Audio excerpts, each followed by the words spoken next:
Assalamualaikum warahmatullahi wabarakatuh. Sobat Khair, bagaimana kabarmu hari ini? Ibu doakan ya, semoga kalian sehat selalu. Amin ya robbal alamin. Baik, kali ini kita akan belajar materi pembelajaran tema 3, subtema 3, pertemuan kedua. Ya, silakan dibuka ya bukunya.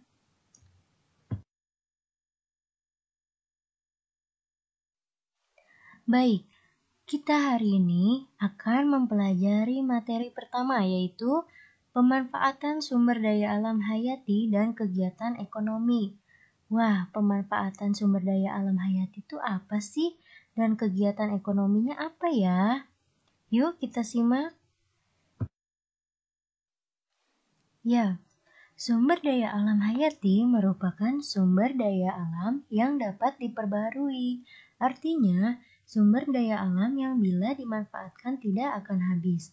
Contoh, sumber daya alam hayati adalah hewan dan tumbuhan. Berikutnya, ada pemanfaatan sumber daya alam hayati. Nah, di sini ada berikut ini beberapa jenis pemanfaatan sumber daya alam hayati. Yang pertama, contohnya padi, palawija, jagung, ubi, kacang-kacangan, sayur-mayur, dan buah-buahan dimanfaatkan sebagai sumber makanan. Yang kedua, tanaman karet, diambil getahnya. Getah karet disebut latek. Latek digunakan untuk bahan membuat ban atau bahan lentur lainnya.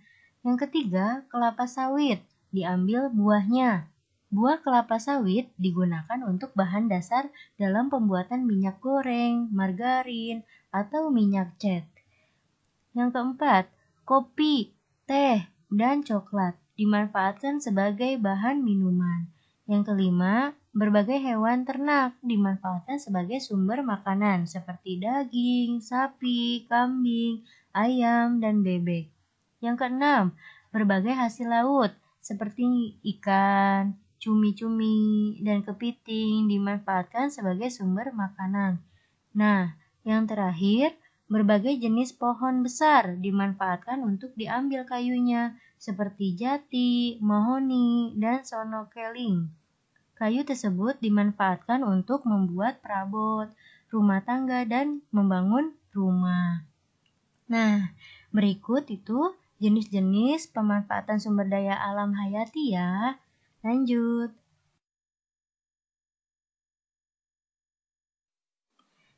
Ya, selanjutnya kegiatan ekonomi dan sumber daya alam.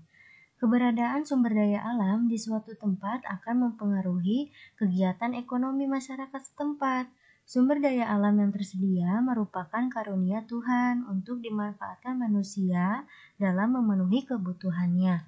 Kondisi alam yang beragam menyebabkan kegiatan ekonomi antara satu daerah dengan daerah lainnya berbeda. Misalnya, masyarakat di pedesaan sebagian besar melakukan kegiatan ekonomi dengan memanfaatkan sumber daya alam secara langsung. Misalnya dengan cara bertani atau berkebun. Contoh lain, masyarakat di pantai umumnya melakukan kegiatan ekonomi dengan menangkap ikan. Ya, jadi sumber daya alam juga merupakan kegiatan ekonomi ya, bisa dimanfaatkan oleh manusia. Oke? Lanjut. Selain menyebabkan makhluk hidup punah, pemanfaatan sumber daya alam secara tidak bijaksana juga dapat menyebabkan bencana alam. Berikut ini beberapa bencana alam yang dapat timbul akibat pemanfaatan sumber daya alam secara tidak bijaksana. Nah, yang pertama terjadi abrasi. Abrasi adalah proses pengikisan pantai oleh tenaga gelombang laut dan arus laut yang bersifat merusak. Abrasi disebut juga erosi pantai. Abrasi dapat disebabkan antara lain hilangnya hutan bakau di daerah pantai. Nah, yang kedua, banjir. Banjir terjadi karena hujan deras dalam waktu lama atau air pasang yang tinggi. Hujan deras dapat membuat permukaan air sungai naik dan meluap ke daerah sekitarnya. Terlebih lagi jika sungai penuh dengan sampah.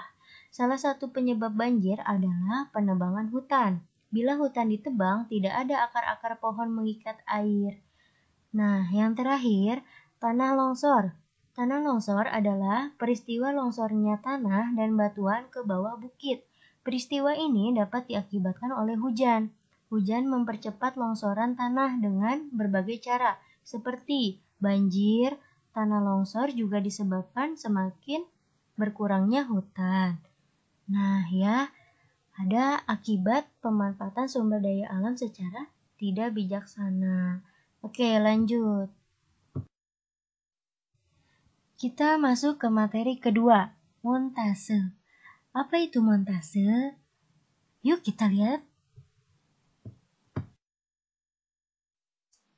Pada subtema sebelumnya, kamu telah mempelajari kolase dan mozaik. Pada pembelajaran kali ini, kamu akan mempelajari montase. Apa yang dimaksud dengan montase? Apa perbedaan montase dengan kolase dan mozaik? Oke, di sini ada pengertian montase. Montase adalah gambar yang dihasilkan dari percampuran beberapa sumber.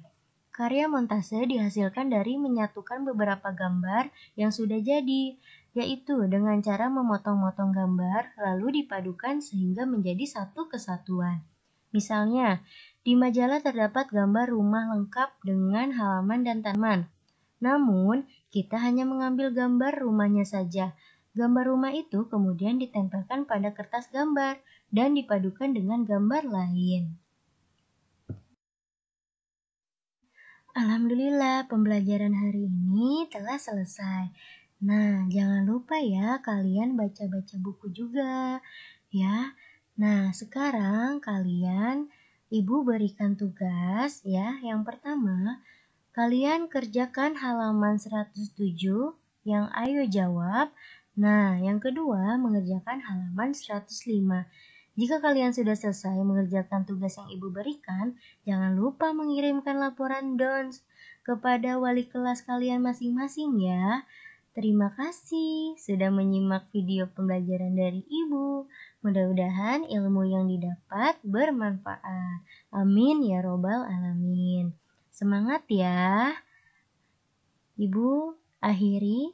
Wassalamualaikum warahmatullahi wabarakatuh.